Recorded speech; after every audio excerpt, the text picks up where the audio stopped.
श्रोतेहो नमस्कार. आज रेडिओ देवगिरीच्या स्टुडिओमध्ये माझ्यासोबत आहेत श्री शिरीषजी भिडसगावकर. शिरीषजी हे संस्कृत भारतीचे अखिल भारतीय प्रचार प्रमुख आहेत आणि संस्कृत भाषेसाठी पूर्ण भारतभरामध्ये त्यांचा प्रवास असतो. संस्कृत भाषा ही आपली देवभाषा आहे, अभिजात भाषा आहे. आज श्रावण पौर्णिमा म्हणजेच संस्कृत दिन, या निमित्तानेच आपण त्यांच्याशी आज संवाद साधणार आहोत. सर, आपलं आमच्या रेडिओ देवगिरीच्या स्टुडिओमध्ये खूप खूप स्वागत आहे. नमस्कार. खरं तर संस्कृत भारतीचे आपण अखिल भारतीय प्रचारक आहात. संस्कृत भारतीविषयी आधी आम्हाला थोडंसं जाणून घ्यायचं आहे की संस्कृत भारती नेमकं काय काम करते आणि कशा पद्धतीनं याचं काम हे सगळं देशभरामध्ये चालतं. संस्कृत भारती या नावावरूनच हे स्पष्ट आहे की संस्कृत भाषेच्या प्रचारासाठी, संवर्धनासाठी संस्कृत भारती ही काम करते. बरं. आज सर्व देशभर संस्कृत भारतीचं काम आहे. देशभरच नव्हे तर जगातलेही अनेक लोक संस्कृत शिकू इच्छितात. बरं. आणि म्हणून जगातल्याही जवळजवळ 27 देशांमध्ये आज संस्कृत भारतीचं काम चालतं. संस्कृत भारती मुख्य जे काम करते ते संस्कृत बोलायला शिकवते. भाषा या शब्दाचाच अर्थ आहे की जिच्यामध्ये आपण भाषण करतो, संभाषण करतो, ती भाषा. हो. त्यामुळे कोणतीही भाषा ही भाषा तेव्हाच होते की जेव्हा ती बोलली जाते. आणि म्हणून संस्कृत ही कशी बोलायची हे आम्ही शिकवतो. बरं. त्यासाठी 10 दिवस रोज 2 तास असं आम्ही संस्कृत संभाषण शिबिर घेतो. बरं. या संस्कृत संभाषण शिबिरातल्या 10 दिवसामध्ये दिवसभरामध्ये जेवढी वाक्य आपण बोलतो, म्हणजे सकाळी उठल्यापासून रात्री झोपेपर्यंत आपल्या घरामध्ये म्हणा, कार्यालयात, बाजारात, मित्रांशी, प्रवासात जी काही वाक्य आपण बोलत असतो, अशी सारी वाक्य सामान्यतः या 10 दिवसामध्ये आम्ही शिकवतो. बरं. आणि हे जे संभाषण शिबिर असतं हे निःशुल्क असतं. बरं. पुन्हा कुणीही त्याच्यामध्ये भाग घेऊ शकतो. त्यामध्ये कोणत्याही प्रकारचं बंधन नाही आहे. ज्याला इच्छा आहे अशी कुणीही व्यक्ती त्याच्यामध्ये येऊ शकते. त्यामध्ये तो लहान असो किंवा मोठा असो, शहरी असो किंवा ग्रामीण असो, सुशिक्षित असो किंवा अशिक्षित असो, ते निर्धन तो आपले पैसे असोत किंवा नसोत, ते निःशुल्कच असतं. बरोबर. त्यामुळे संस्कृत भारतीचा कार्यकर्ता हे जे संभाषण शिबिरात शिकवतो तो सुद्धा सेवा रूपेनं शिकवतो. आणि जो शिकतो तोही निःशुल्क रूपे शिकतो. यामध्ये आम्ही व्याकरण शिकवत नाही, साक्षात आम्ही बोलायलाच शिकवतो. बरं. जसं घरामध्ये लहान मूल असतं आपलं, तर त्या लहान मुलं आपली मातृभाषा कशी शिकतं, बरोबर, त्या पद्धतीने कुठलीही आई आपल्या मुलाला हे असं नाही शिकवत की याला एकवचन म्हणतात, त्याला बहुवचन म्हणतात, हे स्त्रीलिंग आहे, हे पुल्लिंग आहे, असं काही आई शिकवत नाही. बरोबर. आई बोलते, तो शब्द बाळ ऐकतं, तोच शब्द वडील बोलतात, आजी बोलते, आजोबा बोलतात, मामा बोलतो, काका बोलतो, सगळे एकच शब्द बोलतात. ऐकून ऐकून ते बाळ सुद्धा बोलतं. बरोबर. ह्या पद्धतीनेच संस्कृत भारतीमध्ये आम्ही शिकवतो. कारण भाषा शिकण्याची जी शास्त्रीय पद्धती आहे त्या पद्धतीमध्ये पहिला टप्पा ऐकणं आहे, दुसरा टप्पा बोलणं आहे, तिसरा वाचणं आहे, चौथा लिहिणं आहे, बाकी व्याकरण वगैरे या नंतरच्या गोष्टी आहेत. बरोबर. आणि म्हणून ह्याच 4 पायऱ्यांनी संस्कृत भारतीमध्ये आम्ही संभाषण शिबिर घेत असतो.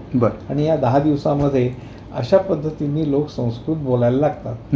सुरुवातीला थोडं थोडं बोलायला लागतात, छोटी छोटी वाक्य करायला लागतात.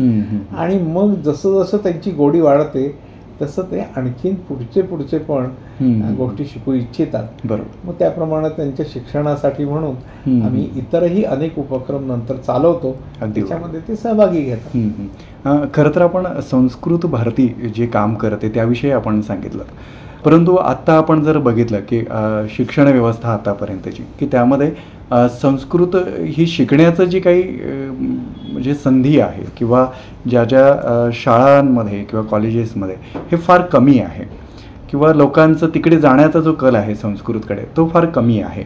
त्याची कारण अनेक वेगवेगळी असू शकतात, पण शासनानेही याच्याकडे लक्ष दिलं पाहिजे. या संदर्भात तुम्हाला काय वाटतं? दुर्दैवाने आज शिक्षण जे आहे हे शासनाच्या हातात आहे. आपल्या देशाची संस्कृती अशी आहे की शिक्षण हे शासनकर्त्यांच्या हातात नव्हतं, बरं, ते ऋषीमुनींच्या हातात होतं. लोकांनी काय शिकावं हे ऋषीमुनी ठरवत होते. पण आज तसं नाही. बरं, आज दुर्दैवाने राजकीय नेते लोकांनी काय शिकावं हे ठरवत असतात. बरोबर, ही आता वस्तुस्थिती आहे. परंतु या राजकीय नेत्यांनी हा विचार केला पाहिजे की आपल्या देशाची संस्कृती काय आहे, आपल्या देशाचा भारतीय ज्ञान परंपरा काय आहे, ती जर सगळी मोठ्या प्रमाणावर संस्कृतमध्ये आहे, आपली संस्कृती ही संस्कृत भाषेवर आधारित आहे, तर सगळ्या लोकांना संस्कृत शिकवलं पाहिजे, असं खरं म्हणजे शासनाने ठरवलं पाहिजे, असा आमचा आग्रह आहे. बरोबर. बऱ्याचशा वेळेस असं आहे, म्हणजे संस्कृत भाषा ही अतिशय सुंदर भाषा आहे, म्हणजे ऐकायलाही ती तेवढीच मधुर आहे. बरोबर. ती वैज्ञानिक भाषा पण आहे. ज्यावेळेस आपण त्याचे उच्चारण करतो ते अतिशय सुंदर असे ते उच्चार त्याचे असतात. फक्त त्याचं संभाषण करता जे आहे ते दोघं जण संस्कृत भाषेचे जाणकार किंवा बोलणारे असे असले पाहिजेत. याची आवड निर्माण व्हावी लागते. मग त्यासाठी आपण काही प्रयोग केलेले आहेत का? त्यासाठी आमचा हा संभाषण शिबिराचा प्रयोग आज सगळ्या देशभरच नव्हे तर जगभर यशस्वी आहे. म्हणजे अशा तऱ्हेची 10 दिवसाची संभाषण शिबिरं आम्ही दिल्लीमध्ये खासदारांसाठी पण घेतली आहेत. बरं. आणि अगदी डोंगरदऱ्यात जे लोक राहतात, जे जंगलामध्ये राहतात, गिरीवनामध्ये राहतात, अशा मंडळींना की ज्यांना लिहिता येत नाही, वाचता येत नाही, बरं, पण कुठली तरी भाषा ते बोलतात, ते इतरांना समजतं, इतर बोलतात ते त्यांना समजतं. बरं. म्हणजे कोणती ना कोणती भाषा ते बोलतात, मग संस्कृत का नाही बोलणार? बरं. आम्ही त्यांच्यासाठी सुद्धा अशी संभाषण शिबिरं घेतली आहेत. आणि आमचा अनुभव असा आहे की सारे लोक संस्कृत बोलू शकतात. बरं. आणि असे लोक अनेक आज देशभरामध्ये आहेत की जे आपल्या घरामध्ये संस्कृत बोलतात, आपल्या मित्रांशी संस्कृतमध्ये बोलतात. बरोबर. आणि असं ज्याची गोडी या पद्धतीने लागते असा आमचा अनुभव आहे. म्हणजे खरं तर ह्या शिबिरामध्ये येणाऱ्यांची जी संख्या आहे आता ती साधारण किती आहेत?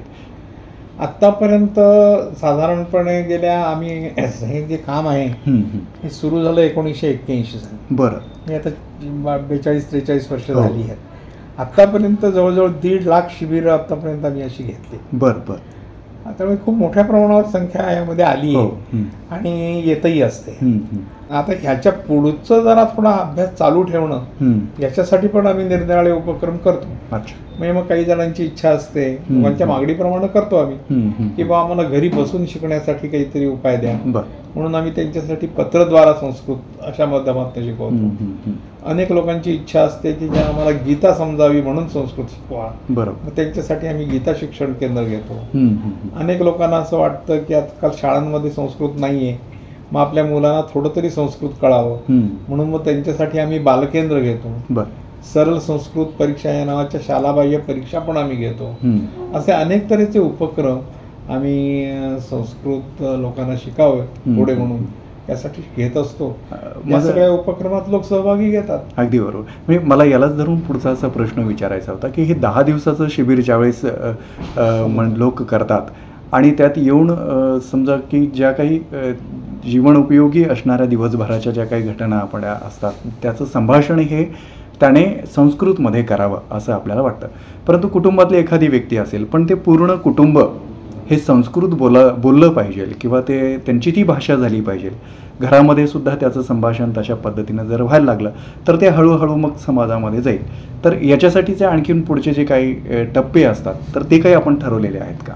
म्हणून आता मध्यंतरी हे जे मी आता तुम्हाला सांगितलं हे असेच टप्पे आहेत. बरं. की पत्रद्वारा संस्कृत, गीता शिक्षण केंद्र, त्यानंतर आम्ही प्रशिक्षणासाठी म्हणून निरनिराळ्या तऱ्हेचे वर्ग घेतो. बरं. हे संभाषण शिबिर 10 दिवसाचं झालं की त्याला थोडं थोडं बोलता यायला लागतं. बरोबर. अधिक चांगलं बोलता यावं म्हणून आम्ही 7 दिवसाचा निवासी वर्ग घेतो. बरं. त्याला आम्ही प्रबोधन वर्ग असं म्हणतो. तो वर्ग आला की सामान्यतः बऱ्यापैकी बोलता यायला लागतं. मग असं चांगलं बोलता यायला लागलं की ज्याला संभाषण शिबिर घ्यायचं कसं हे शिकवण्यासाठी आम्ही 12 दिवसाचा प्रशिक्षण वर्ग घेतो. बरं. त्या 12 दिवसाचा प्रशिक्षण वर्ग झाला की ती व्यक्ती अशा तऱ्हेचं संभाषण शिबिर घेऊ शकते. बरं. आणि ती स्वतः जेव्हा घ्यायला लागते तेव्हा तिला आणखीन चांगलं बोलता यायला लागतं. अगदी बरोबर. मग पुढच्या अभ्यासासाठी मग आम्ही कधी काव्य वर्ग घेतो, कधी व्याकरण वर्ग घेतो व्याकरणाचा अभ्यास होण्यासाठी, कधी आम्ही संस्कृतमध्ये लिहिता यावं म्हणून लेखक वर्ग घेतो, अनुवादक वर्ग घेतो. असे निरनिराळ्या तऱ्हेचे आमचे वर्ग हे चालत असतात. मी बऱ्याचदा म्हणजे संस्कृत भाषेचं जेवढं मला ज्ञान आहे त्याप्रमाणे मी असं त्याच्यामध्ये ऐकलं की प्रत्येक वस्तूला प्रमाण भाषेत त्याचं ते जे नाव असलं पाहिजे ते संस्कृतमध्ये आहे, म्हणजे त्याचा द्वयार्थी निघत नाही. आणि म्हणून कम्प्युटरसाठी सुद्धा अतिशय प्रमाणित असलेली आणि त्याला म्हणजे आज्ञा देऊ शकणारी अशी भाषा कुठली असेल तर ती संस्कृत भाषा म्हटली आहे. नासामध्ये एक शास्त्रज्ञ होऊन गेले रिक ब्रिग्स म्हणून. त्यांनी एक या विषयावर निबंधच आहे, प्रबंध नाही, छोटा निबंध आहे, तो इंटरनेटवरही उपलब्ध आहे आपल्याला. बरं. ज्यावेळी नासा संगणक विकसित होत होता त्यावेळेस 1986 सालचा तो आहे. तर त्या निबंधामध्ये त्यांनी असं म्हटलं, त्यांनी निरनिराळ्या जगातल्या भाषांचा अभ्यास केला आणि जगामध्ये सर्वाधिक नियमबद्ध असलेली भाषा कुठली तर ती संस्कृत आहे असं लक्षात येतं. आणि त्याचं कारण असं आहे की पाणिनी हे थोर ऋषी होऊन गेले की ज्यांनी संस्कृतचं व्याकरण रचलं. त्यांनी 4000 सूत्र लिहिली आहेत. 4000 सूत्र म्हणजे 4000 नियम. या 4000 नियमामध्ये ही भाषा बसवलेली आहे. त्यामुळे ती नियमबद्ध भाषा आहे. आणि कुठलंही यंत्र जे असतं ते त्याला दिलेल्या नियमानुसार प्रोग्रामनुसार काम करतं. यंत्र स्वतः विचार करू शकत नाही. म्हणून एखाद्या यंत्राला जी भाषा नियमबद्ध अशी देता येईल म्हणून मेकॅनिकल लँग्वेज प्रोसेस याच्यासाठी संस्कृत भाषा सगळ्यात चांगली आहे असं या रिक ब्रिग्स नावाच्या शास्त्रज्ञांनी त्यावेळी म्हटलेलं होतं. पण दुर्दैवाने या विषयामध्ये जेवढं संशोधन व्हायला पाहिजे, जेवढा प्रत्यक्ष अभ्यास व्हायला पाहिजे आणि त्याचं प्रत्यक्ष उपयोजन व्हायला पाहिजे तेवढं नंतरच्या काळात झालं नाही. त्यामुळे ते काम आज काही लोक करतायत पण अजून पूर्ण नाही. समाजामध्ये असाही समज आहे की संस्कृत भाषा ही केवळ पूजा अर्चना किंवा जे काही या संबंधित असलेल्या काही ज्या काही गोष्टी आहेत याच्यापुरत्याच मर्यादित आहे. त्यामुळे मग एक ठराविक लोकांनीच याचं फक्त अभ्यास करावा आणि त्याचं अध्ययन करावं आणि त्यांनीच संस्कृत भाषेचा उपयोग करावा असा आत्ताचा समज आहे. परंतु स्वाभाविक आहे की संस्कृत भाषा आज जी उरली आहे ती पूजापाठ कर्मकांडापुरती उरली अगदी. आणि त्यामुळे ते करणाऱ्या लोकांपुरतीच ही भाषा आहे असं लोकांचा समज आहे. बरोबर. परंतु संस्कृत मध्ये जर आपण साहित्य बघितलं तर ते केवळ पूजापाठ कर्मकांडाच आहे असं नाही. ते तर आहेत, अध्यात्म हे वगैरे सगळं आहेत, पण संस्कृतमध्ये साहित्य आहे. बरोबर. म्हणजे कालिदासाची नाटकं आहेत, भासाची नाटकं आहेत, वाल्मिकींचं रामायण आहे, व्यासाने लिहिलेलं महाभारत आहे. आता व्यास, वाल्मिकी, कालिदास हे काही ब्राह्मण होते का? नाही, हे काही ब्राह्मण नव्हते. किंवा हे जसे साहित्य आहे, काव्य आहे, तसं अनेक विज्ञानाचे ग्रंथ पण संस्कृतमध्ये आहेत. उदाहरणार्थ सांगायचं झालं तर पराशर मुनींचं कृषीशास्त्र आहे, हा संस्कृतमध्ये मोठा ग्रंथ आहे कृषीशास्त्र. भरत मुनींचं नाट्यशास्त्र आहे, भरत मुनींनी कला विषयावर लिहिलेला नाट्यशास्त्र हा ग्रंथ आजही कला क्षेत्रातले लोक प्रमाण मानतात. नाट्यशास्त्र संस्कृतमध्ये आहे. कौटिल्यांनी लिहिलेलं अर्थशास्त्र आहे की ज्या अर्थशास्त्राच्या बळावर आपल्या पूर्वजांनी भारताला सुवर्णभूमी केलं, वैभवशाली केलं. म्हणजे अर्थशास्त्राची भाषा पण संस्कृत आहे. असं चरक आणि सुश्रुत यांनी आयुर्वेद लिहिला, मग तो सगळा आयुर्वेदाची भाषा संस्कृत आहे. पर्यावरणाची भाषा संस्कृत आहे. अशी अनेक विज्ञानाचे ग्रंथ संस्कृतमध्ये, अनेक विषयांचे ग्रंथ संस्कृतमध्ये आहे. त्यामुळे संस्कृत ही ज्ञानभाषा मानली जाते. अगदी बरोबर. जगामधल्या भारतामध्ये सगळ्या विद्यापीठांमध्ये आज संस्कृत शिकवली जात नाही, परंतु जगामधल्या अनेक म्हणजे काही शेकडो विद्यापीठांमध्ये आज संस्कृत शिकवली जाते. आता जगातले लोक संस्कृत कशाला शिकतात? ते काही कर्मकांड आणि पूजापाठासाठी शिकतात का? नाही. अगदी. ती ज्ञानभाषा आहे म्हणून शिकतात. आणि म्हणून संस्कृत ही सर्व विषयांची भाषा आहे. अगदी. ती ज्ञानभाषा आहे आणि ज्ञानभाषा म्हणून प्रदीर्घ काळ आपल्या देशामध्ये ती विकसित झाली. बरोबर. म्हणजे एकच छोटं उदाहरण सांगायचं झालं तर नालंदा विद्यापीठ हे 1200 वर्ष काम करत होतं. आता 1200 वर्ष जे काम करतं विद्यापीठ, ते विद्यापीठामध्ये किती अभ्यास झाला असेल, किती 200 विषयांची सूची आहे नालंदा विद्यापीठात शिकवल्या जाणारे. आता हे जे 200 विषय जर आपण बघितले तर सगळे भौतिक विषय त्याच्यामध्ये आहेत. मग या सगळ्या विषयांचे ग्रंथ संस्कृतमध्ये होतेच, त्यावेळी शिकवले जात होते. त्यामुळे संस्कृत ही अत्यंत समृद्ध झालेली भाषा आहे. हो. अनेक विषयांमध्ये ती असल्यामुळे, अनेक विषयांच्या परिभाषा त्याच्यामध्ये असल्यामुळे ती अत्यंत समृद्ध झालेली भाषा आहे. जशी ती सामान्य व्यवहारात बोलता येते तशी ती शास्त्रीय भाषा म्हणून पण ती आहे. बरोबर. आणि म्हणून ती ज्ञानभाषा म्हणून तिला आज मान्यता आहे. जवळपास म्हणजे भारतातल्या प्रत्येक राज्यांची ही राजभाषा म्हणून त्याला दर्जा दिलेला आहे. म्हणून त्या संस्कृतमध्ये शिक्षण मिळणं किंवा त्याच्यामध्ये पत्राचार करणं किंवा त्यामध्ये आपण बोलू शकतो किंवा कुठल्याही याच्यामध्ये व्यावहारिक जे आहे म्हणजे कागदोपत्री व्यवहार हा त्याच्यामध्येही होऊ शकतो असंही त्यामध्ये आहे. परंतु पाहिजे तसं त्या पद्धतीने संस्कृत आज लोकांपर्यंत पोहोचत नाही आहे. पण संस्कृत भारतीने सुरू केलेला हा जो उपक्रम आहे त्या माध्यमातून अनेक लोक आता संस्कृत भाषेशी जोडल्या जात आहेत. पण ही जी मोहीम आहे आपण असं म्हणू की संस्कृत भाषा ही आपली भाषा आहे आणि ती जनसामान्यांची भाषा आहे. ती पुन्हा जनसामान्यांपर्यंत गेली पाहिजेत. प्रत्येक कुटुंबामध्ये संस्कृत बोलल्या गेली पाहिजेत. यासाठी म्हणून आणखी काय विशेष उपक्रम आपण आता सध्या करू? आम्ही आत्ता जे आधुनिक प्रचाराची साधनं आहे त्याचाही पुरेपूर उपयोग करतो. बरं. म्हणजे उदाहरणार्थ सांगायचं झालं तर संस्कृत भारतीची आमची वेबसाईट आहे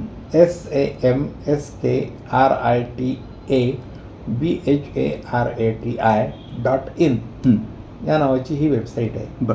या वेबसाईटवर सुद्धा अनेक लोक याबद्दल माहिती घेत असतात. त्यातही सर्व प्रकारची माहिती मिळते. आज सोशल मीडिया, समाज माध्यम हे एक अत्यंत प्रचाराचं प्रभावी साधन आहे. कारण प्रत्येक व्यक्तीच्या हातात आज भ्रमणयंत्र आहे आणि समाज माध्यमातून कुणीही लिहू शकतं. म्हणून मग ही समाज माध्यमाचे जे मुख्य प्लॅटफॉर्म्स आहेत, मग त्यामध्ये फेसबुक असेल, इंस्टाग्राम असेल किंवा आता एक्स जे पूर्वी ट्विटर म्हटलं जायचं किंवा व्हॉट्सअपची चॅनल आहे, टेलिग्रामचं चॅनल आहे, या सगळ्यावर दररोज आम्ही काही ना काही पोस्ट टाकत असतो की जे सोपे आहे, आजच्या प्रचलित परिस्थितीच्या बद्दल आहे आणि रोज थोडं थोडं संस्कृत त्या निमित्ताने लोकांपर्यंत पोहोचावं अगदी असं या सगळ्यांवर आम्ही पोस्ट टाकत असतो. आजकाल तरुणांना शॉर्ट फिल्मची आवड असते. बरोबर. म्हणून आता गेली 5-6 वर्ष झाली आम्ही Sanskrit short film festival, Sanskrit लघु चलचित्रोत्सव असा दरवर्षी साजरा करतो. जसं उदाहरणार्थ गेल्या वर्षी आम्ही जो साजरा केला तो चेन्नईला केला. बरोबर. त्याला 63 शॉर्ट फिल्म आल्या होत्या आणि चित्रपट क्षेत्रातले मान्यवर विवेक अग्निहोत्री हे त्याला प्रमुख पाहुणे म्हणून आले होते. बरं. अत्यंत या तरुणांनी संस्कृतमधून केलेल्या ज्या शॉर्ट फिल्म होत्या त्या पाहून ते अत्यंत प्रभावित झाले. बरं. की संस्कृतमधून सुद्धा एवढ्या सुंदर शॉर्ट फिल्म तयार होतात. आता यावर्षी आम्ही यावर्षीचा जो लघुचलचित्रोत्सव आहे तो गोव्यामध्ये घेणार आहोत 24 जानेवारीला. आणि आम्ही सगळ्यांना आवाहन केलेलं आहे की 5 नोव्हेंबरपर्यंत याच्यावरती आपण आपली शॉर्ट फिल्म पाठवावी. बरं. त्यासाठी आमच्या वेबसाईटवर त्याचे सगळे नियम आणि माहिती आम्ही दिली आहे. त्यातला पहिला जो क्रमांक ज्याचा येईल त्याला आम्ही 1 लाख रुपयाचा पुरस्कार देतो. बरं. दुसऱ्या क्रमांकाला 75,000चा पुरस्कार देतो. तिसऱ्या क्रमांकाला 50,000चा पुरस्कार देतो. शिवाय आणखीनही 10,000चे 10 पुरस्कार आहेत. आणि या संस्कृत चलचित्रोत्सवामध्ये सगळ्या जगातूनही लोक भाग घेतात. बरं. आता गेल्या वर्षी जे आले होते त्यामध्ये कझाकिस्तानमधून आली होती, अमेरिकेतून आली होती, UAE मधून आली होती, इंडोनेशियातून आली होती. अशा अनेक देशातून सुद्धा संस्कृतमधून चलचित्रोत्सव आपलं चलचित्र लोक तयार करतायत. बरोबर. तर लोकांपर्यंत ही संस्कृत भाषा पोहोचवावी यासाठी आधुनिक सगळ्या प्रचार साधनांचा उपयोग सुद्धा आम्ही मोठ्या प्रमाणावर करायचा प्रयत्न करतो. अगदी बरोबर. म्हणजे खरं तर या शॉर्ट फिल्म्स ज्या आहेत तर त्या फार परिणामकारक अशा ठरणाऱ्या आहेत. आणि खरं तर एवढ्या मोठ्या माध्यमातून जर येत असेल तर नक्कीच संस्कृत भाषेसाठी हे चांगल्या म्हणजे संकेत आहेत आपण असं म्हणू की लोकांपर्यंत आता ही सगळीकडे पोहोचते आहे. आणखीन सुद्धा म्हणजे चळवळ म्हणून याला स्वीकारणं आणि अगदी सामान्य भाषा होण्यासाठी म्हणून ही जी संस्कृत भारती प्रयत्न करते आहे ते अतिशय वाखाणण्याजोगे असेच ते आहे. परंतु लोक आणखी याच्याशी जोडल्या जावेत. जसं तुम्ही आता सांगितलं की 10 दिवसांचा त्याच्यासाठीचा कोर्स असतो, संभाषण शिबिर असतं. मग त्याच्यानंतर जशी जशी त्यांची आवड निर्माण होते तसा तसा तो शिकत जातो. जशी त्याची आवड आणखी वाढेल तो याचा प्रचारक पण होतो, संस्कृत अगदी कार्यकर्ता पण. आमचे सगळे कार्यकर्ते असेच आहेत की आमच्याकडे कोणी पगार देऊन किंवा मानधन देऊन कार्यकर्ता नाही. अगदी आमच्याकडे असे शिकले आणि तेच आता काम करतात. असं हे स्वयंसेवी पद्धतीने चालणारं काम. बरोबर. माझ्या मनात आणखीन एक प्रश्न असा आहे की हे जे संभाषण शिबिर आहे 10 दिवसांचं, हे झाल्यानंतर तो व्यक्ती पुन्हा म्हणजे संस्कृत भाषेशी आणि आपल्याशी जोडून राहावा, त्याच्यासाठी आपण काही आणखी प्रयत्न करतो का? कारण शिबिराशी जोडलं आणि तिथे जेवढा शिकला त्याच्यावरच न थांबता तो अधिक पुढे आणखी भाषेचं चांगलं ज्ञान त्याने घ्यावं, त्याच्यासाठी आम्ही दर आठवड्याला साप्ताहिक मिलन चालवतो. बरं. तर हे जे आले 10 दिवस त्यांनी दर आठवड्याला एकत्र यावं, बरं, तासभर संस्कृतमधनं गप्पा माराव्या, असं साप्ताहिक मिलन हा एक आमचा त्यातला मुख्य उपक्रम आहे. बरं. मग त्याला जोडून मगाशी मी म्हटलं तसं गीता शिक्षण केंद्र आहे, पत्रद्वारा संस्कृत आहे, बालकेंद्र आहे, अशा सगळ्या उपक्रमांमध्ये त्यांना आम्ही सहभागी करून घेतो. अच्छा. आणि ही जी संभाषण शिबिरं असतात ही सगळ्यांसाठी खुली असतात? सर्वांसाठी खुली असतात. कोणीही त्याच्यामध्ये सहभागी होऊ शकतो. जगातले अनेक लोक त्याच्यामध्ये, सर्व प्रकारचे लोक आहेत. त्यामध्ये आम्ही कोणती त्याची जात बघत नाही, त्याचा कोणता धर्म बघत नाही, त्याची आर्थिक स्थिती बघत नाही, तो कुठे राहतो बघत नाही, त्याची मातृभाषा कुठली आहे याचा काही संबंध नाही. कोणीही व्यक्ती त्याच्यामध्ये सहभागी होऊ शकतो. कारण संस्कृत ही सर्वांची भाषा. अगदी बरोबर. खरं तर आता संस्कृत विषयाचं आपण खरं तर चर्चा करतो आहोत आणि आजही संस्कृत दिन पण आहे. परंतु एवढी ही सगळी प्रगल्भ अशी भाषा, तिचीही अशी अवस्था होणं असं का बरं? म्हणजे गेली 1000 वर्ष आपण परकीयांशी झुंजतो. आपली आक्रमणं होत गेली. बरोबर. आणि या आक्रमकांनी आपली संस्कृती नष्ट करण्यासाठी आपली मंदिरं उद्ध्वस्त केली, आपली शिक्षण व्यवस्था नष्ट केली, बरोबर, आपली राजकीय व्यवस्था नष्ट झाली, आपली समाज व्यवस्था नष्ट करण्याचा त्यांनी प्रयत्न केला. बरोबर. त्याप्रमाणे आपल्या देशाला बांधणारी ही जी एक भाषा आपली, ती भाषा पण नष्ट करायचा प्रयत्न केला. आणि स्वाभाविक त्यामुळे त्या भाषेची ही स्थिती झाली. जेव्हा आपल्या देशाला स्वातंत्र्य मिळालं तेव्हा या देशातल्या अनेक महापुरुषांना असं वाटत होतं की पुन्हा संस्कृत भाषेची ऊर्जितावस्था यावी. जेव्हा संविधान सभा काम चालू होतं संविधान सभेचं, आणि संविधान सभेमध्ये स्वतंत्र भारताची भाषा कुठली असावी याची चर्चा सुरू झाली, तेव्हा डॉक्टर बाबासाहेब आंबेडकरांनी संस्कृत भाषा ही स्वतंत्र भारताची असली पाहिजे हा मुद्दा तिथे अत्यंत प्रभावी रीतीने मांडला. बरं. परंतु दुर्दैवाने आंबेडकरांनी मांडलेला तो प्रस्ताव त्यावेळी स्वीकारला गेला नाही. बरोबर. आंबेडकरांनी कशासाठी मांडलं होतं तर संस्कृत भाषा ही आपल्या देशाला जोडणारी भाषा आहे, एकात्मतेची भाषा आहे, अगदी बरोबर, आपल्या संस्कृतीची भाषा आहे. आणि म्हणून आंबेडकरांना असं वाटत होतं की संस्कृत भाषा ही स्वतंत्र भारताची भाषा असली पाहिजे. आम्ही आंबेडकरांचं ते अपुरं राहिलेलं जे स्वप्न आहे ते पूर्ण करण्यासाठीच काम करतो. संस्कृत भारतीच्या आमच्या कामाची प्रेरणा हे आंबेडकरांचं ते स्वप्न पूर्ण करणं. अगदी बरोबर. खरं तर आत्ता तुम्ही म्हणजे डॉक्टर बाबासाहेब आंबेडकरांचा उल्लेख केला. खरं तर त्यांनी अनेक गोष्टी म्हणजे ज्या त्यांनी जरी विरोध केला असेल एका व्यवस्थेचा, परंतु त्यांनी कधीही ज्या अगदी प्राचीन काळापासून राहिला आपला वारसा आहे त्याला कधीच विरोध केला नाही. चुकीच्या गोष्टीला त्यांनी विरोध केला. अगदी बरोबर. पण ज्या आपल्या संस्कृतीतल्या चांगल्या गोष्टी आहेत त्याचा त्यांनी पुरस्कार केलेलाच आहे. अगदी बरोबर. संस्कृतचा पुरस्कार नाही तर ते कसं कर. हो हो.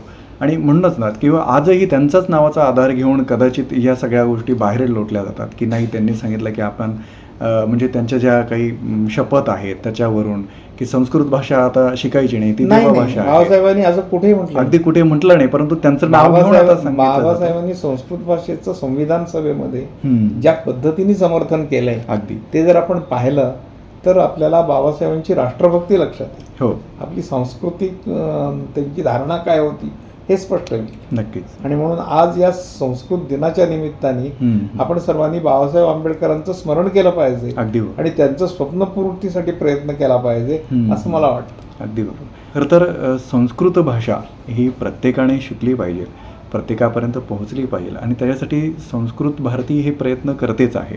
पण आणखी समाजाने याच्याकडे कसं पाहिलं पाहिजे? संस्कृत भाषा ही स्वीकारण्यासाठी समाजाची मनाची तयारी ही कशी त्यांनी अपेक्षित आहे? आपल्याला समाज ज्यावेळी आपण मी कोण आहे, आम्ही कोण आहोत ह्याचा जेव्हा ओळख करून घ्यायचा प्रयत्न करेल ना, त्यावेळी स्वाभाविकच त्याला हे लक्षात येईल की आपण कोण आहोत, कोणाचे आपण वंशज आहोत. आपण ऋषीमुनींचे वंशज, आपण कुठल्या परंपरेचे पाईक आहोत तर भारतीय ज्ञानविज्ञान परंपरेचे पाईक आहोत. अगदी बरोबर. म्हणून आपली बोधवाक्य बघा, आपली सत्यमेव जयते हे आपल्या देशाचं बोधवाक्य आहे. धर्मचक्र प्रवर्तनाय हे आपल्या लोकसभेचं बोधवाक्य आहे. यतो धर्मस्ततो जया हे आपल्या लोकसभेचं बोधवाक्य आहे. किंवा छोट्या मोठ्या संस्थांची सुद्धा बोधवाक्य संस्कृतमध्ये असतात. तर ही जी आपली स्वतःची ओळख, आमचं स्वत्व कशामध्ये आहे, आमची अस्मिता कशामध्ये आहे, हे आजची ओळख करून घेण्यासाठी जेव्हा लोक प्रयत्न करतील तेव्हा त्यांना संस्कृत भाषेकडेच यावं लागेल. म्हणून तर अनेक संस्थांची बोधवाक्य आपल्याला संस्कृतमध्ये दिसते. त्याचं कारण संस्कृतमध्ये ज्या पद्धतीने आपलं स्वत्व प्रकट होतं, आपली अस्मिता प्रकट होते. मी कोण आहे आणि आम्ही कशासाठी आहोत, आम्ही कशासाठी जगतो आहोत आणि आवश्यक असेल तर कशासाठी आम्ही आमचं जीवन दान सुद्धा करू. बरोबर. तर त्याचं उत्तर संस्कृत भाषेमधून समर्थरित्या मिळतं. आणि म्हणून आपल्या स्वतःची ओळख करून घेणं, आपल्या स्वत्वाची ओळख करून घेणं असा प्रयत्न जर लोकांनी केला तर मला असं वाटतं की त्यांना संस्कृत भाषेकडे यावंच लागेल. नक्कीच. आणि आत्ता आपण जेव्हा बघतो समाजामध्ये की भाषेची अनेक संस्करणं निर्माण झालेली आहेत. म्हणजे आता कुठलीही एक भाषा घेऊन समाज चाललेला नाही आहे. त्याच्यामध्ये म्हणजे जो आपण जी भाषा बोलतो त्याच्यामध्ये अनेक भाषांचे संमिश्रण झालेलं आहे. म्हणजे अगदी त्याच्यामध्ये उर्दू येतं, अरबी भाषेतले काही शब्द येतात, काही इंग्रजी भाषेतले येतात. अनावधाने म्हणजे आपण संस्कृत भाषेतले बरेचसे जे काही गोष्टी आहेत त्यातले काही शब्द आपण वापरतोच. जसं आता बऱ्याचशा वेळेस काही बोलताना आपण मराठी बोलतो त्याच्यामध्ये हिंदीचे काही वाक्य बोलतो, कधी इंग्रजीचे पण काही वाक्य येतात. अगदी ग्रामीण भागातली जी न शिकलेली व्यक्ती आहे ती सुद्धा नकळत असे काही शब्द बोलून जाते. मग संस्कृत भाषेचंही असे काही वाक्य ही नकळत लोकांच्या तोंडी येण्यासाठी त्याच्यासाठी म्हणून आपण काही आता सध्या आपण नमस्ते म्हणतो, अगदी हे संस्कृत वाक्य आहे. सुस्वागतम म्हणतो, हे संस्कृत वाक्य आहे. धन्यवाद म्हणतो, हे संस्कृत वाक्य. अशी अनेक छोटी मोठी वाक्य आपण संस्कृतमध्ये बोलतच असतो. बरं का? पण आपल्याला माहीत नसतं. आता आपल्या सगळ्यांची नावं जर बघितली, बहुतेक आपल्या देशात सगळ्यांची नावं जर बघितली तर ती संस्कृतच नाव आहे. अगदी. आपलं नाव काय? माझं नाव कचरू करसोळे. कचरू म्हणजे कचरेश्वर, हे संस्कृतच नाव. अगदी. प्रत्येकाचं नाव हे संस्कृतमध्ये. अगदी बरोबर आहे. त्यामुळे संस्कृत भाषा ही आपल्या सगळ्या भाषांमध्ये आहेच. मराठीचा जर विचार केला तर मराठीमध्ये जवळजवळ 65 ते 70% शब्द हे संस्कृतच आहे. अगदी. संस्कृतचं दुसरं एक वैशिष्ट्य असं आहे की संस्कृतमध्ये संस्कृतच्या एका व्याकरणाच्या पद्धतीमुळे, उपसर्ग आणि प्रत्ययांच्यामुळे संस्कृतमध्ये नवीन शब्द निर्माण करण्याचं सामर्थ्य सर्वाधिक आहे. बरं. म्हणजे आधुनिक सगळ्या संकल्पना या संस्कृतमध्ये हे करता येतील का? नाही. तर सामान्यतः इतर भाषांना दुसऱ्या भाषेतून शब्द घ्यावे लागतात. बरोबर. संस्कृतला घ्यावे लागत नाही. संस्कृतच्या पद्धतीनेच नवीन शब्द निर्माण करू शकतो. बरोबर. त्याचं कारण पाणिनींनी जी 2000 धातू दिले आहेत, 2000 क्रियापद आहेत, त्या क्रियापदांना जेव्हा उपसर्ग लागतो, प्रत्यय लागतो, त्याच्या अर्थछटा बदलत जातात. बरोबर. आणि त्या अर्थछटातून आज एखाद्या गोष्टीला नाव द्यायचं असेल तर त्याचा अर्थ लक्षात घेऊन त्याला नाव देता येत. बरोबर. आता आमचे एक मित्र आहेत, क्रिकेटमधल्या सगळ्या शब्दांना त्यांनी संस्कृत दिलेली आहे. मेड ऑफ वगैरे सगळे शब्द जे आहेत त्याला सगळ्याला संस्कृत शब्द दिले आहेत. आणि अतिशय संस्कृतमधून सुद्धा उत्तम क्रिकेटची कॉमेंट्री करता येत. बरोबर. तर असं संस्कृत हे नवीन शब्द निर्माण करण्याचं सामर्थ्य असलेलं एक उत्तम अशी ही भाषा, शास्त्रीय भाषा, म्हणून तिला वैज्ञानिक भाषा म्हणतात. अगदी.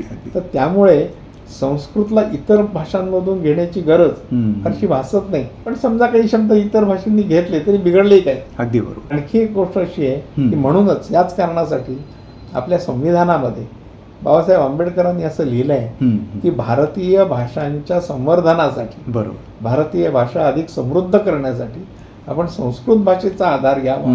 हे बाबासाहेब आंबेडकरांनी संविधानामध्ये सुस्पष्टपणे लिहिलेलं आहे. अगदी बरोबर. मला आणखीन एक म्हणावंसं असं वाटतं की ज्या देशाचं नेतृत्व हे ज्या भाषेत बोलायला लागतं त्याची भाषानंतर आपोआपच सगळेजण स्वीकारायला लागतात. परंतु म्हणजे याच्या आधी जर बघितलं तर तेवढ्या प्रमाणात संस्कृत कधी वापरलं नव्हतं. पण आज जे भारताचं नेतृत्व करत आहे तर ते त्यांच्या भाषणामध्ये बऱ्याचशा प्रमाणामध्ये संस्कृत वाक्य हे वापरतात, कोट करतात त्याला. त्याचं ते हिंदी अनुवाद पण करतात. आणि त्यामुळे आता एक प्रचलन पण सुरू झालेलं आहे की जे व्यासपीठ गाजवणारी मंडळी आहे ती आता संस्कृत भाषेतले अनेक कोट ते वापरतात तिथे आणि ते सांगतातही, त्याचा अर्थ असेल आणि ते ऐकायलाही सुंदर वाटतात. त्याच्यातली प्रगल्भता कळते की एका छोट्या कोटमध्ये जर एवढा मोठा अर्थ सापडत असेल, म्हणजे वसुधैव कुटुंबकम ज्यावेळेस आम्ही म्हणतो जगभर गेलं, अगदी जगभरात, म्हणजे ही पूर्ण जग आमची एक म्हणजे कुटुंब आहे आणि आम्ही त्याचा भाग आहोत, हे एकदम एवढा मोठा ग्लोबली विचार तो ते वाक्य सगळ्या जगभर गेलं. अगदी बरोबर. आणि सुदैवाने तुम्ही म्हणता ते खरंच आहे की आपले पंतप्रधान नरेंद्रभाई हे त्यांच्या प्रत्येक भाषणात एखादं तरी संस्कृत वाक्य टाकतच असतात काहीतरी. आणि अनेक आपल्या उपक्रमांची योजनांची नावही त्यांनी संस्कृतमध्ये दिली आहे. आता ते निरनिराळ्या कार्यक्रमांचे उद्घाटन करतात. उदाहरणार्थ अटल सेतूचं त्यांनी उद्घाटन केलं, त्याचा शिलालेख त्यांनी संस्कृतमध्ये केला. बरं. असं अनेक ठिकाणी ते उद्घाटनाचे शिलालेखही संस्कृतमध्ये करायला लागले. सुदैवाने असं आपलं संस्कृत प्रेमी नेतृत्व असल्यामुळे आपण अशी आशा करूया की संस्कृत भाषेला ऊर्जितावस्था येईल. नक्कीच. आणि खरं तर मोदीजींचा उल्लेख करणं याच्यासाठीच की एखाद्या देशाचं नेतृत्व करणार आणि ते आयडिओलॉजी जर अशा भाषेला की जी अगदी प्राचीन भाषा आहे तिला पुन्हा जिवंत करत असेल तर ते अगदी समाजाच्या सर्वदूर लोकांपर्यंत पोहोचणारा असा भाग आहे आणि एक मोठा संदेशसुद्धा त्यातून मिळतो.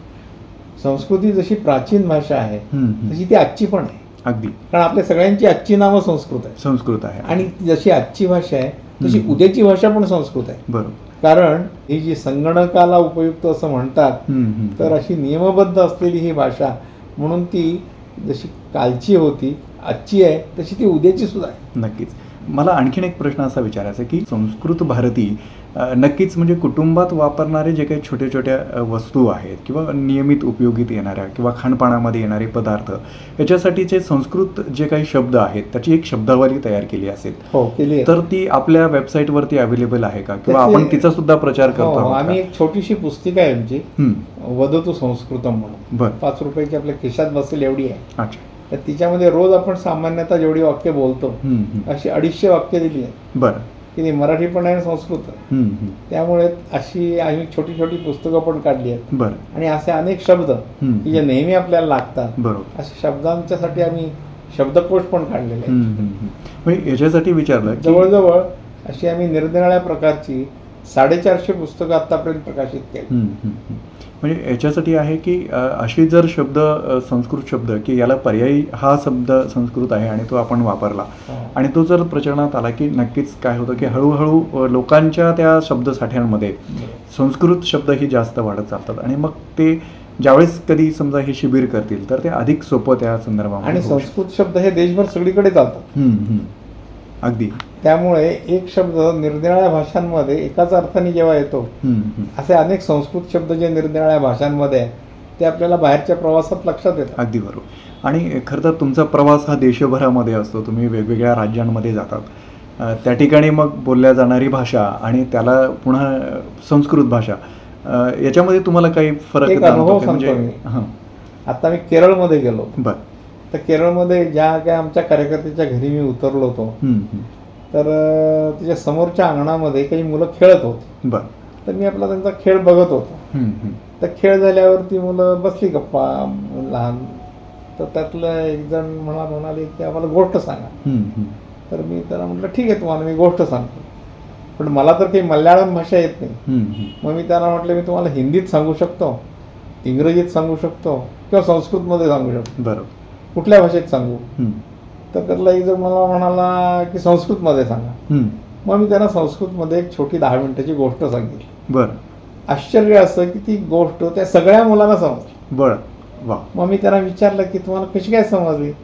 तर ते मला म्हणाले की तुम्ही बोललेल्यातले अनेक शब्द आमच्या मल्याळम भाषेत आहेतच. बरं.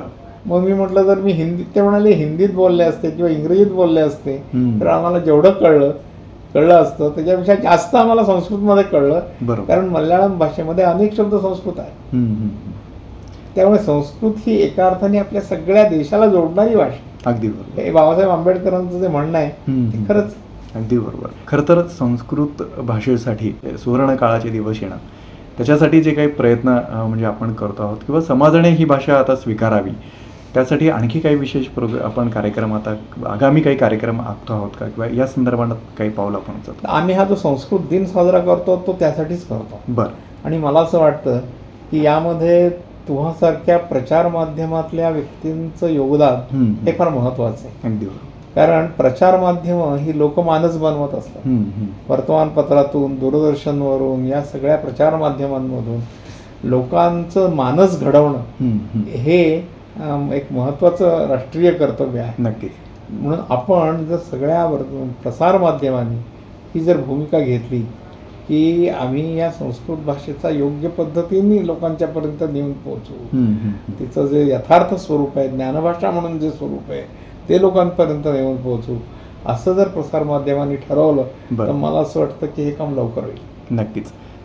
खरं तर आम्ही सुद्धा एक विश्वात्मक संस्कार नावाची एक मालिका रेडिओवरती चालवतो आणि त्यामध्ये जी काही भारतीय संस्कृतीची प्रतीकं आणि काही म्हणजे प्रतीकं असतील किंवा वस्तू असेल किंवा ज्या ज्या काही सिम्बॉलिक अशा गोष्टी आहेत, तर त्या आम्ही नक्कीच त्याचे अर्थ आणि ते वैज्ञानिक कसं आहे, आध्यात्मिक कसं आहे हेही मांडत असतो.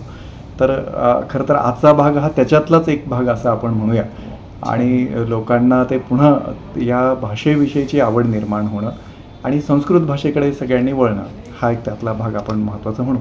खरं तर आता कार्यक्रमात वेळ होत आलेली आहे, पण तरीसुद्धा एक शेवटचा प्रश्न मी आपल्याला असं विचारेल की खरं तर आपण अशी चांगली स्थिती केव्हा म्हणू की संस्कृत भाषेची की जी तशा पद्धतीची आलेली आहे की आत्ता खऱ्या अर्थाने लोकांपर्यंत ही संस्कृत भाषा पोहोचलेली आहे आणि ती बोलायला लागलेली आहे? कसं आहे, कुठलाही देश हा त्या देशाच्या एकतेमुळे, सगळा देश संघटित असल्यामुळे मोठा होत असतो. बरोबर. आणि देश संघटित असणं, एक असणं, याच्यासाठी सगळ्या लोकांना जोडणारी, संपर्काची अशी एक भाषा असणंही महत्त्वाचं. आपल्या देशात अनेक भाषा आहेत. बरोबर. आणि त्या आपल्याच देशाची सगळी संस्कृती व्यक्त करत असतात. त्यामुळे सगळ्याच भाषा राष्ट्रभाषा आहे. अगदी. सगळ्याच भाषा या महत्त्वाच्याच भाषा आणि मौलिकही आहे. परंतु एक संपर्क भाषा म्हणून सगळ्यांना जोडणारी संस्कृत भाषा ही आपल्या देशव्यापी होणं, नक्कीच असं जर घडलं तर आपला देश हा निश्चितच अधिक सामर्थ्यशाली, बरोबर, अधिक सुसंघटित होईल.